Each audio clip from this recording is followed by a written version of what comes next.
Olá amigos, mais uma conversa e esta conversa agora é com um jovem. A Anabela Mota Ribeiro esteve aqui comigo mais do que uma vez, teve em Portugal uma série de programas, já vai agora iniciar o terceiro ano, intitulado Filhos da Madrugada, e a ideia do programa dela foi entrevistar jovens nascidos depois de 25 de Abril e que fizeram a sua vida num espaço, num meio, num ambiente, num espaço cultural completamente diferente daquele que foi, por exemplo, o meu, antes de 25 de Abril. E eu hoje tenho comigo o Tiago Carvalho, professor, esteve aqui este semestre a lecionar na Brown, e tem uma história de vida que podia perfeitamente encaixar na série da Anabela Mota Ribeiro, Um Filho da Madrugada. A sua vida, o seu percurso extraordinário para um jovem não tem nada a ver com os jovens do meu tempo. Né? Quero fazer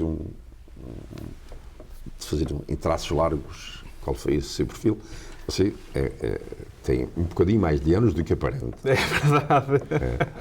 Mas só tem 35, não? 35, este ano 36, nascido em 87, em Lisboa. 87. E já 13 anos depois de 25 de Abril. Já 13 anos depois do 25 de Abril, é verdade. E eu acho que convém também contar um bocadinho das origens familiares, porque os meus pais são de Penamacor, no distrito na Beira Baixa, no distrito de Castelo Branco, e fazem todo um percurso típico da época, não é? De migração do interior para Lisboa, em busca de trabalho, de uma vida melhor, poderem dar uma vida melhor aos filhos também, não é? Portanto, tem essas origens e eu nasci em 87 e tenho uma vida típica de miúdo do subúrbio. Eu cresci em Camarate, em Lisboa, portanto, e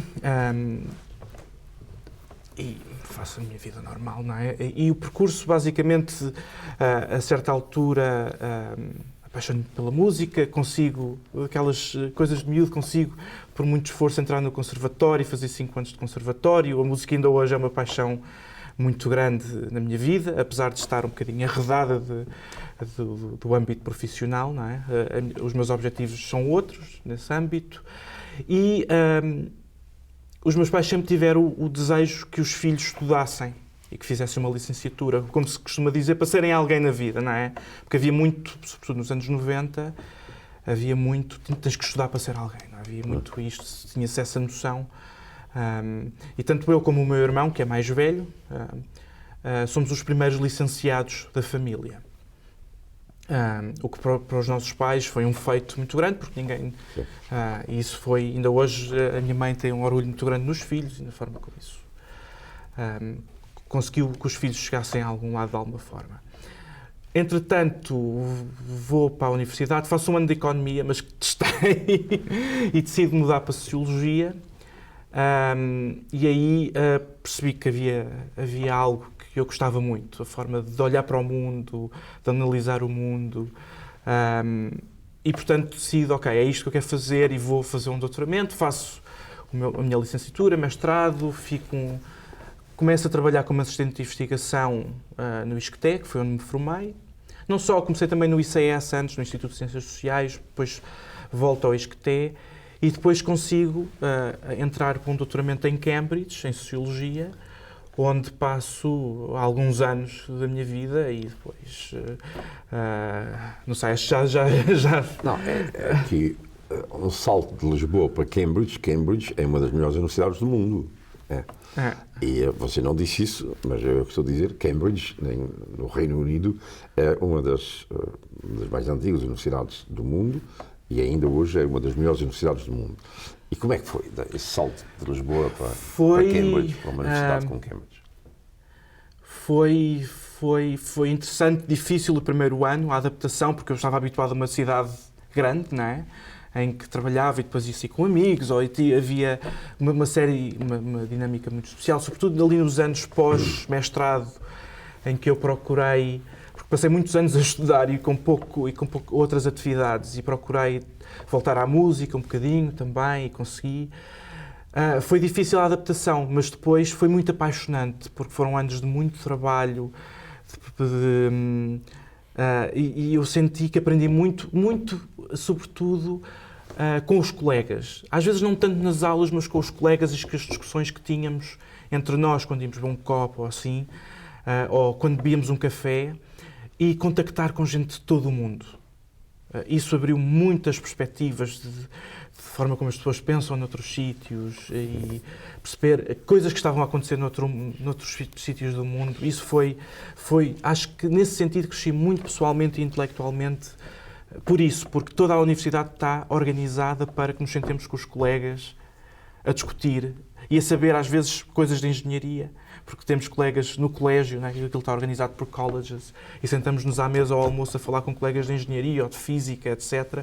E vamos percebendo como é que as outras áreas científicas também funcionam. Isso foi fascinante. E o inglês, como é que foi? Você já foi sabendo o inglês? Como é que é? Sim, tínhamos que entrar já com... Sim, é claro que sabia inglês, mas já falava inglês já bem? Como é que foi? Não sei, acho que hoje em dia falo melhor, mas havia um requisito e eu tive que preparar a ida.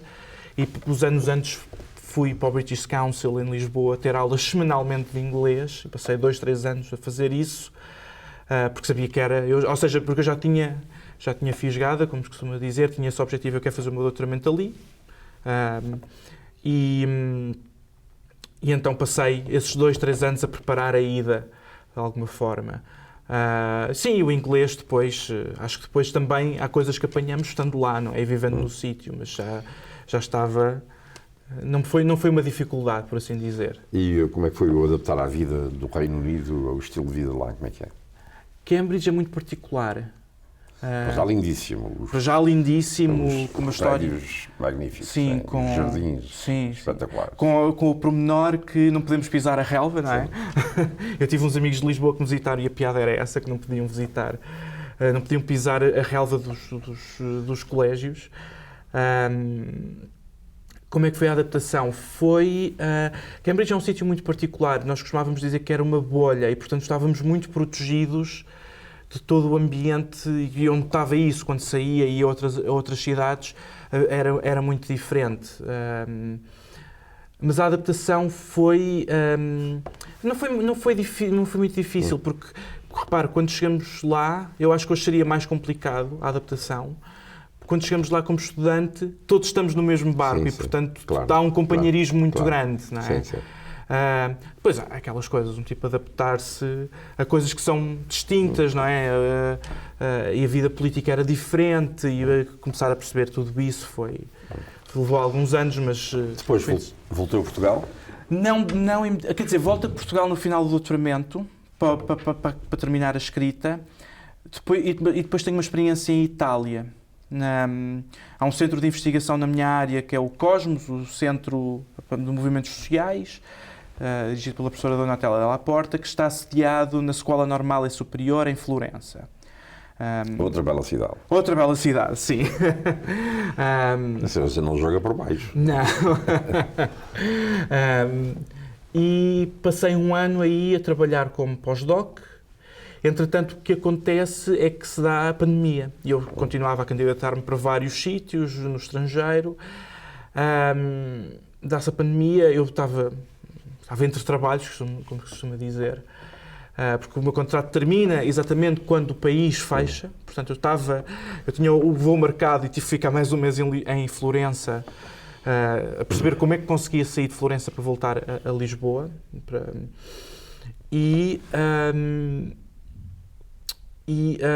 Passei mais um mês e, entretanto, há uma oportunidade de voltar a Lisboa para um trabalho e volto para um projeto de investigação sobre habitação e sobre as transformações que Lisboa está a atravessar neste momento e como é que os movimentos sociais têm reagido a isso em Lisboa.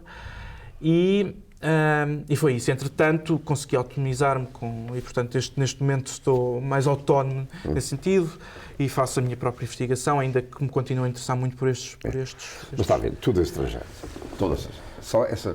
Você já a pensar, desde você disse, foi estudar inglês porque tinha feito o ponto de mira, é estudar em Cambridge. Sim. Depois, à procura de outras saídas e a pensar em termos de universidades europeias, qualquer uma, desde que seja boa. Depois vai para a Florença. Isto era impensável no meu tempo.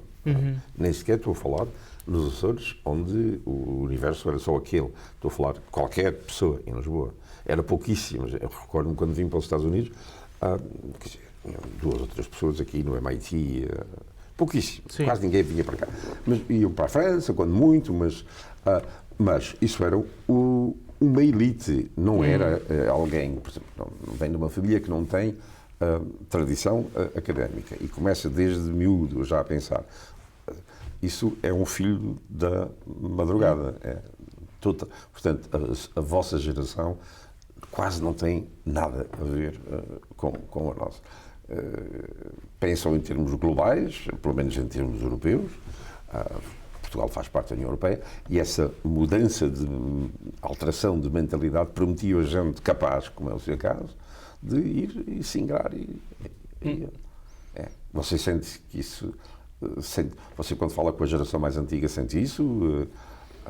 Ou acha isso? Sim, eu acho que há sobretudo uma abertura do espaço de oportunidades para pessoas que não vinham da elite, sobretudo, sim, não é? E isso é possibilitado exatamente pelos avanços sociais do 25 de Abril, não é? A abertura das escolas, não é? Isso é sobretudo isso.